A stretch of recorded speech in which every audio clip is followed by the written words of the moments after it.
So let's have detailed discussion of first point as per section 23. If such objective is kept, it is unlawful, it is illegal, if the agreement is void on the basis if it is forbidden by law. आपने जो object रखा है उस पर प्रतिबंध हो वैसा object आप नहीं रख सकते if it is forbidden if it is prohibited by law. आपने जो ऑब्जेक्ट या कंसिडरेशन के बेसिस पे एग्रीमेंट किया है ऐसी एग्रीमेंट करने की परमिशन आपको लॉ नहीं दे रहा है। ऐसा एक्ट आप नहीं कर सकते। Such acts are forbidden prohibited by law. अगर हम ऐसा करने की कोशिश लॉ के ऊपर जाने की कोशिश कर रहे हैं કાયદાની ઉપરવટ જવાની વાત કરીએ સર वो एग्रीमेंट कभी भी valid you cannot go beyond the law। કાયદાની ઉપર આપણે ક્યારે જઈ શકીએ અગર हम ऐसा साहस करते हैं गलत। an agreement if the object or the consideration of an agreement is the doing of an act forbidden or prohibited by law the agreement is aligned किया हुआ है। अब ऐसी एग्रीमेंट्स आपको कैसे पता चलेगा कि जो आपने एग्रीमेंट ज़्यादातर हम जानते हैं इंडियन पिनल कोड के अंदर हम आगे पढ़ चुके हैं। ऐसे एक्ट्स दे दिए गए हैं जो हमें बिल्कुल नहीं करना चाहिए। जैसे मान लीजिए किसी ने रॉबरी की, हमें पता है रॉबरी करने के बाद भले आपको स्ट्रॉबेरी मिली हो लेकिन वो स्ट्रॉबेरी मीठी नहीं निकलेगी, खट्टी हो, कसम पनिशमेंट। मीन्स आपने रॉबरी की हो, किसी भी खिलाड़ी ने किसी भी व्यक्ति ने रॉबरी की हो, थेफ्ट यानी कि चोरी की हो, मर्डर किया हो, किडनैपिंग किया हो, एक्सटॉर्शन की कोशिश की हो यानी फिरौती मांगी हो किडनैपिंग करने का, ऐसा कोई भी दुस्साहस किया हो तो उसे नहीं करना चाहिए। Such acts are prohibited by law. इस पे प्रतिबंध रखा गया, हम ऐसा एक्ट कर ही नहीं सकते। अगर हमने ऐसा किया तो हम जानते हैं कि हमारा स्वागत पुलिस स्टेशन में पकड़े गए। और ऐसा कोई भी एक्ट नहीं करना है जो पब्लिक इंटरेस्ट के खिलाफ। पब्लिक इंटरेस्ट के खिलाफ भी हमें कोई एक्ट नहीं करना। तो हमें ऐसी कोशिश करनी चाहिए कि सामने वाले ने अगर कोई गलती की है, कोई ऑफेंस किया है, क्राइम किया है तो उसे पनिशमेंट मिलनी चाहिए, उसे सजा मिलनी। अगर कोई व्यक्ति ने चोरी की है, मर्डर किया है, किडनैपिंग की है, एक्सटॉर्शन की बात कर रहा है, रैंसम का कॉल कर रहा है, रिश्वत दे रहा है, करप्शन की बातें हो सकती है। कोई भी ऐसी एक्टिविटी जो नहीं करनी चाहिए which are strictly prohibited by Indian penal code, अगर हमने ऐसी एक्टिविटी की then the agreement is void, the object of such agreement is unlawful, ऐसा मानना चाहिए। एग्जाम्पल देखते हैं। Mahi promises to drop prosecution which he has instituted against Rahi for robbery and Rahi promises to restore the value of the things taken। Agreement is void as its object is unlawful। समझने की कोशिश करते हैं सरल भाषा, ये legal भाषा में लिखा गया। माही क्या करता है, वचन देता है, प्रॉमिसेस। दोनों वचन दे रहे हैं, माही प्रॉमिसेस, राही प्रॉमिस। शब्दों का खेल है, आप कैसे लिखते हैं उस पर डिपेंड करता है। दोनों एक दूसरे को वचन दे रहे हैं, प्रॉमिसेस दे रहे हैं। माही क्या प्रॉमिस दे रहा है कि मैंने तुझ पे जो केस किया है वो केस मैं ड्रॉप कर दूंगा। प्रोसिक्यूशन केस करना, मैंने तेरे खिलाफ जो कार्यवाही की है मैं वो ड्रॉप कर दूंगा, मैं वापिस खींच लूंगा अपना केस। माही राही से कह रहा है, यानी माही के घर पे यूँ समझ लीजिए रॉबरी हुई है और वो रॉबरी राही ने की है। यानी गैंगस्टर के साथ हम कॉन्ट्रैक्ट एग्रीमेंट करने के बाद गुनहगार के साथ, ऑफेंडर के साथ हम ये ऐसा दुस्साहस कर, तो राही के सामने ऐसी ऑफर रख रहा है बंदा, ऐसा कह रहा है कि मैं तेरे पे केस नहीं करूंगा, अगर केस किया है तो मैं वापस ले लूंगा। I will drop the case, I will drop the prosecution. Case किया हुआ है वो केस में वापस ले लूंगा, ऐसा प्रॉमिस करता है माही। राही प्रॉमिस करता है ठीक है अगर तू केस वापस लेता है तो मैंने जो चोरी की है वो चोरी की चीजें मैं तुझे वापस कर दूंगा, रिस्टोर कर दूंगा। I will restore the value of the things. दोनों के बीच में ऐसी समझौती और एग्रीमेंट होगी तो क्या ये समाज के हित में होगा सर?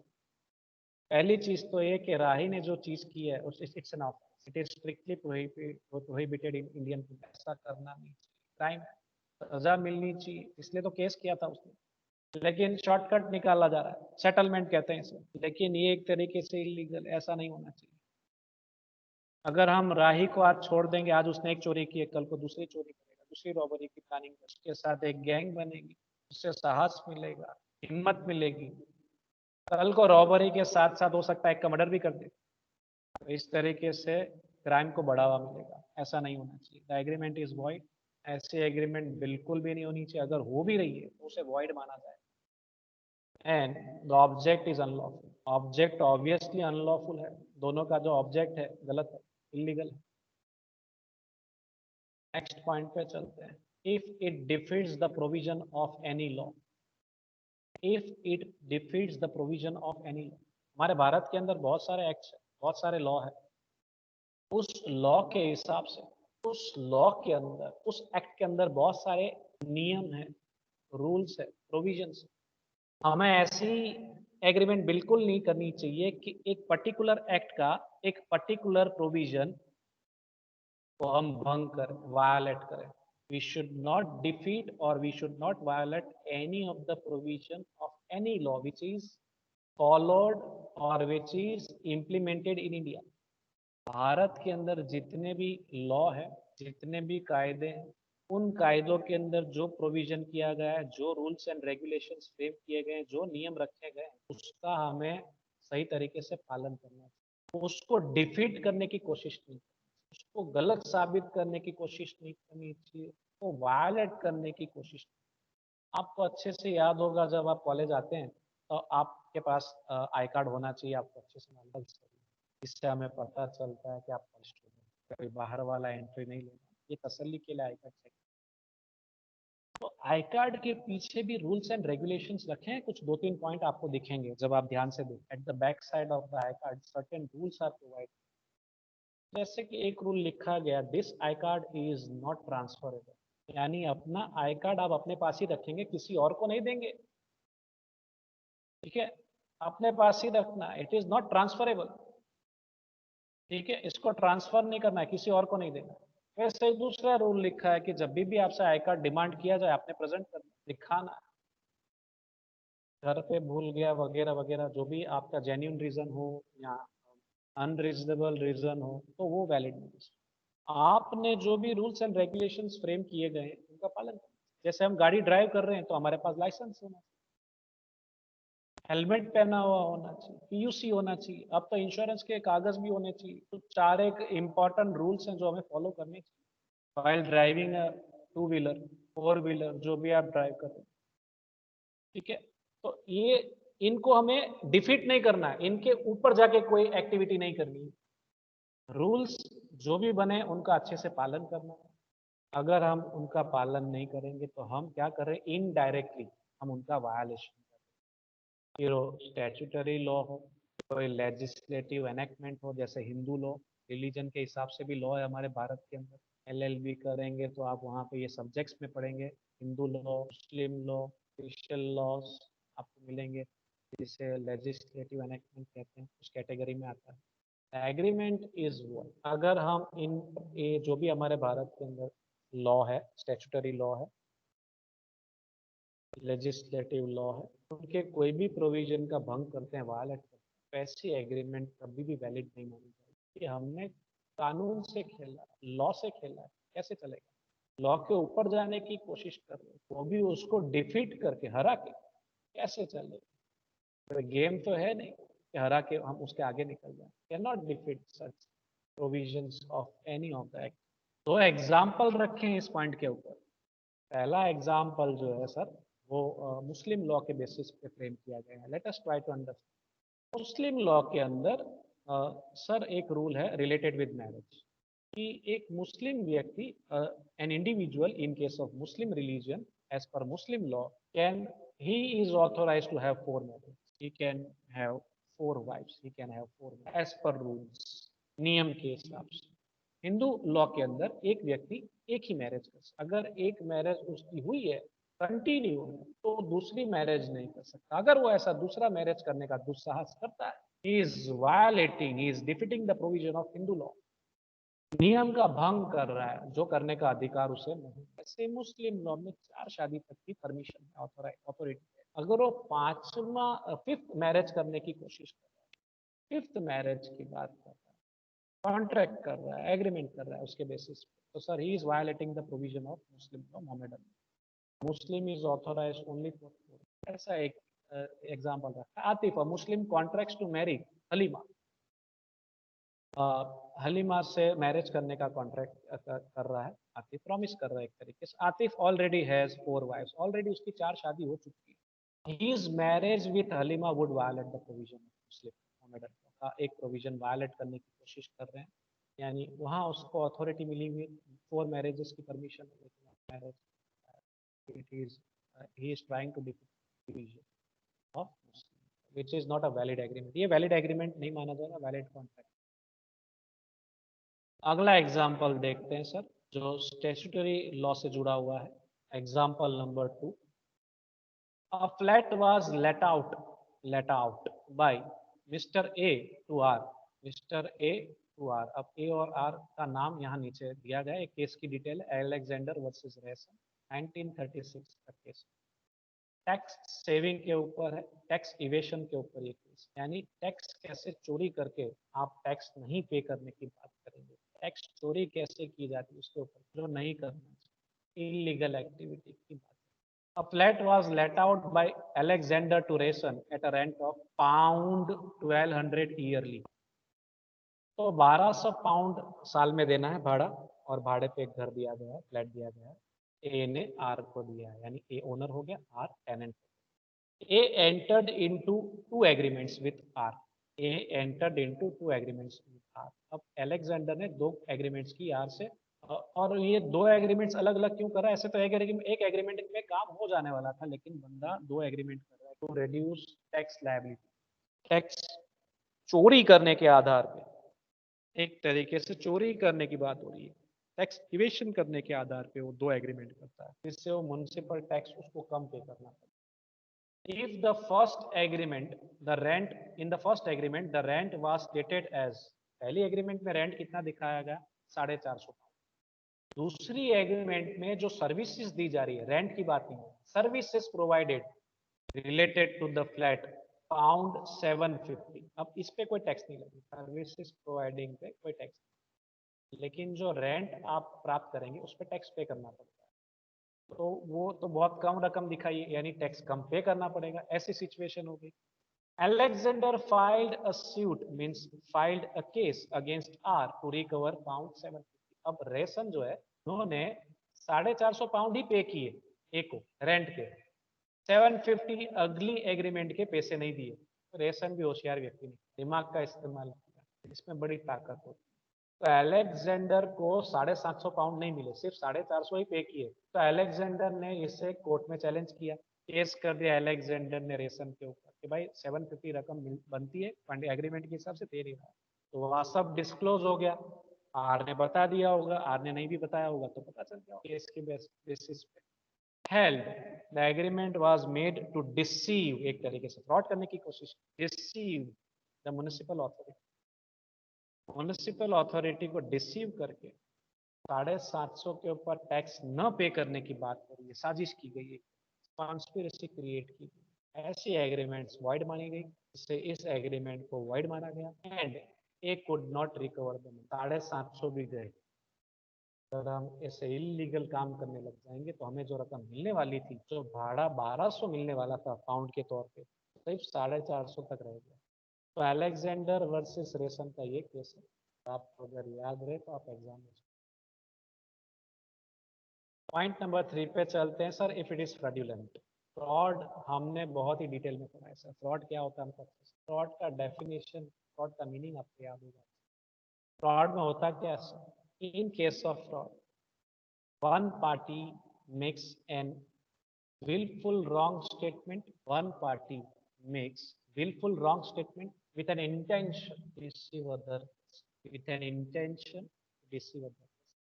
मैं मीनिंग समझा रहा था आपको फ्रॉड, हमने मीनिंग पढ़ा है फ्रॉड। एक व्यक्ति दूसरे व्यक्ति के सामने जानबूझ के झूठ स्टेटमेंट बोलता है, रॉन्ग स्टेटमेंट है, क्यों बोलता है सर, ऐसा क्यों करता है वो?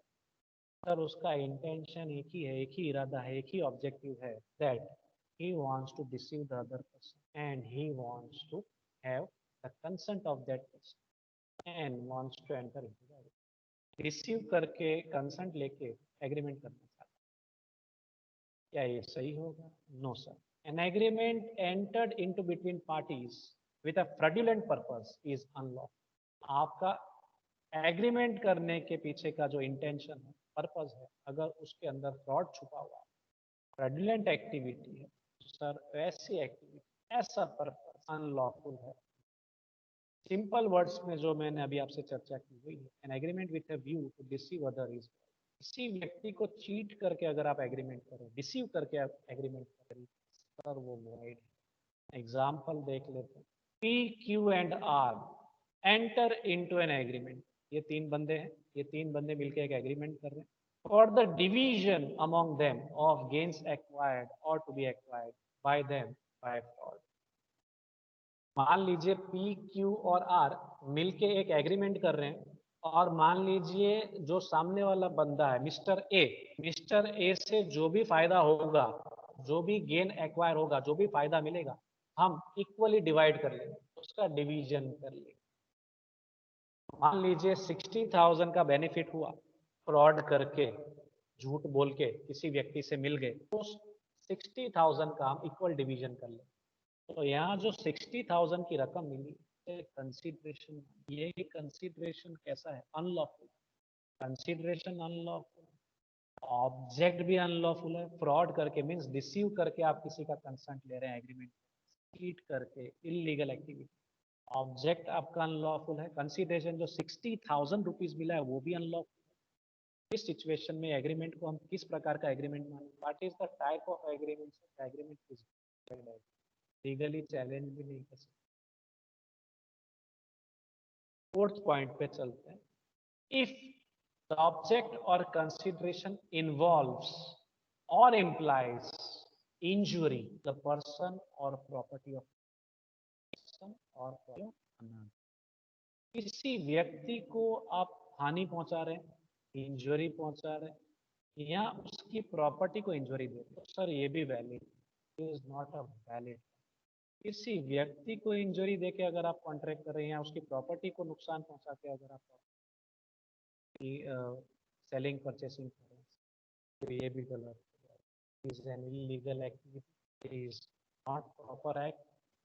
Such agreements with such intention, such object, where criminal activity is related और you are committing an offense, आप एक तरीके से गुनाह कर रहे हैं, क्राइम कर रहे हैं, ऑफेंस, कानून को अपने हाथ में लेके अगर आप ऐसा काम कर रहे हैं, तो सर ये एग्रीमेंट भी void मानी जाएगी। If the object of an agreement is to injure the person or property of another by causing criminal or wrongful harm, it is void। जैसे मान लीजिए किसी का मर्डर करने की बात, एक्स वाई को 50,000 रुपीज दे रहा है टू किल जेड, ऐसा मान लीजिए x is ready to pay 50,000 rupees.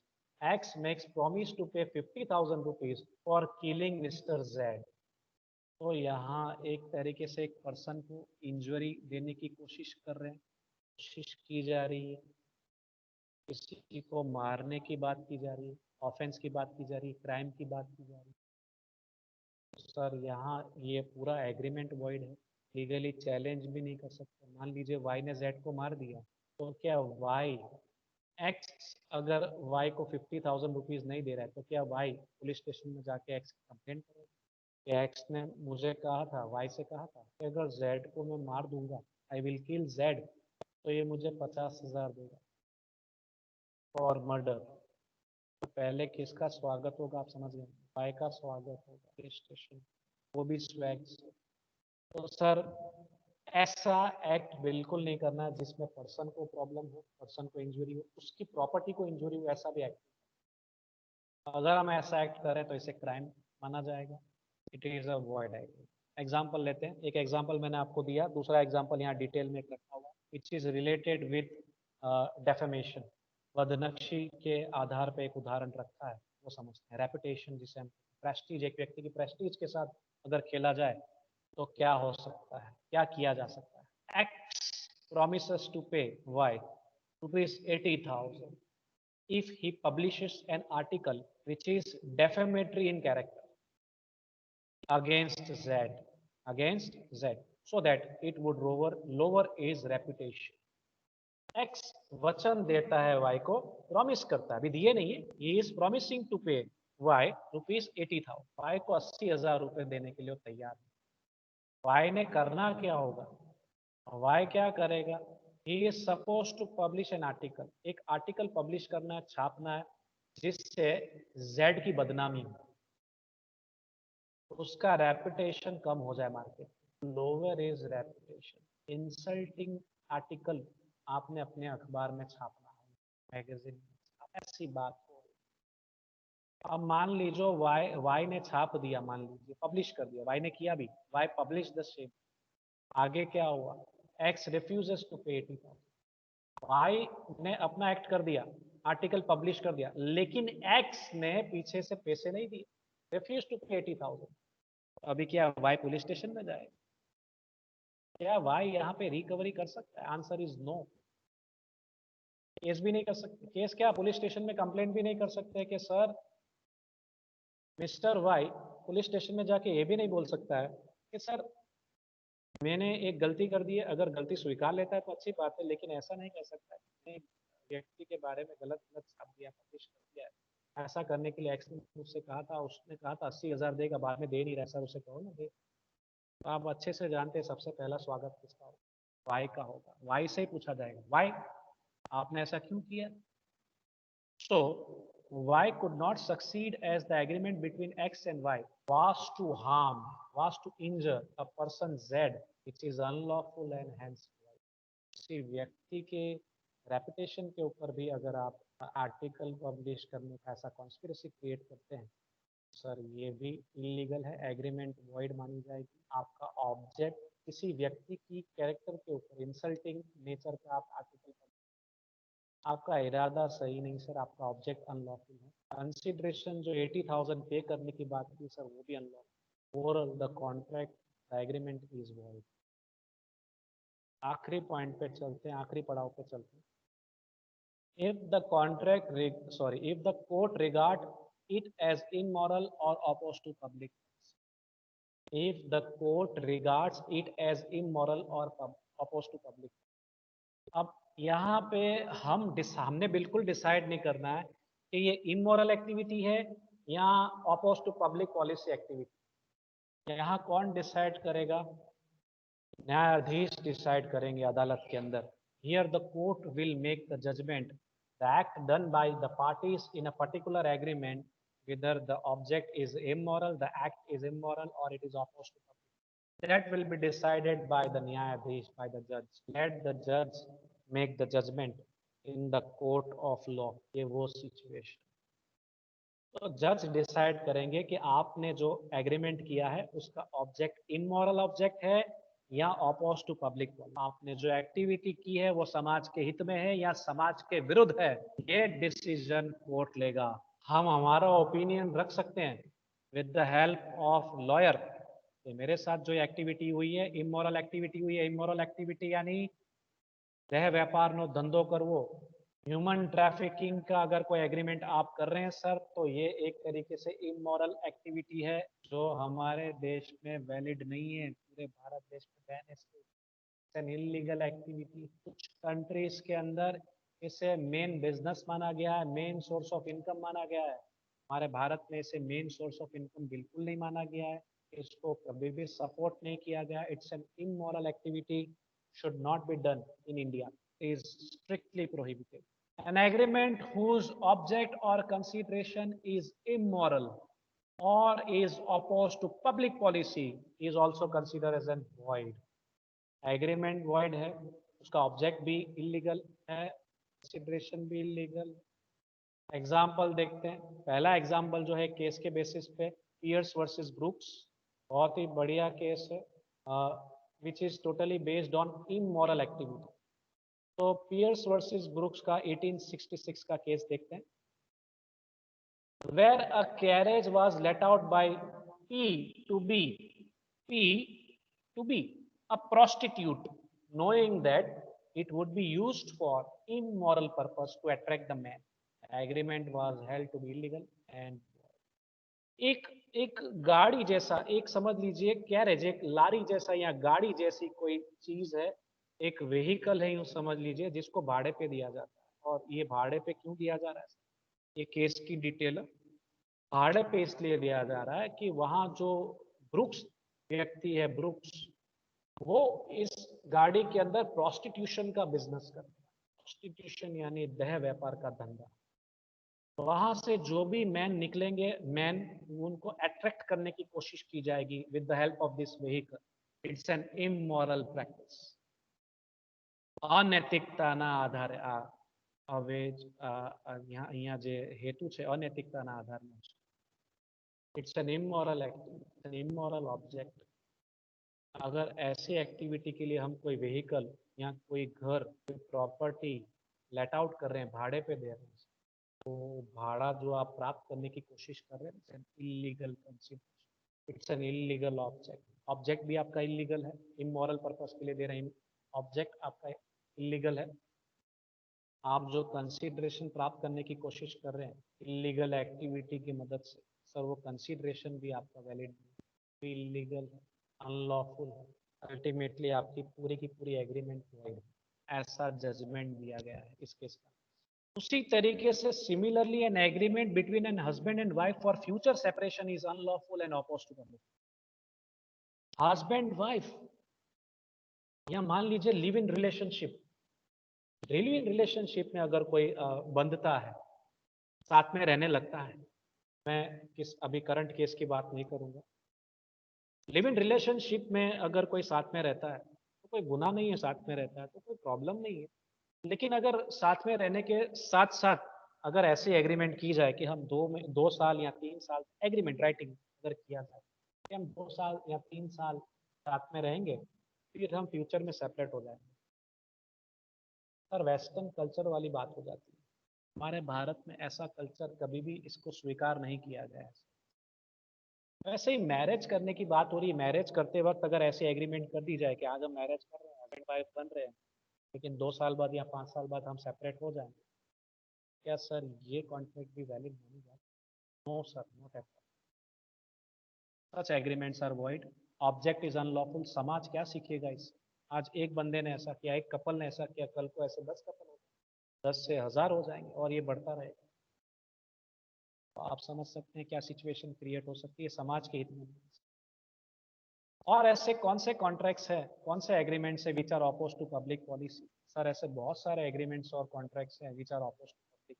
यहाँ मैंने ऑब्जेक्ट्स की बात की, और भी ऐसे बहुत सारे उदाहरण आप लिख सकते हैं जो इसके अंदर आप लिख सकते हैं, जैसे कि N agreement with a person who is our enemy, trading with an enemy. दुश्मन देश के नागरिक के साथ आप एग्रीमेंट कर रहे हो तो सर आप गद्दारी कर रहे हो, it is oppose to public. ऐसे और बहुत सारे एग्रीमेंट्स है, agreement in restraint of marriage, agreement in restraint of trade, agreement in restraint of legal proceedings. ऐसे बहुत सारे एग्जांपल्स है, ऐसी बहुत सारी एग्रीमेंट्स है जो हमें बिल्कुल नहीं करनी चाहिए। वो एग्रीमेंट्स को पहले से वॉइड एग्रीमेंट्स डिक्लेयर कर दिया।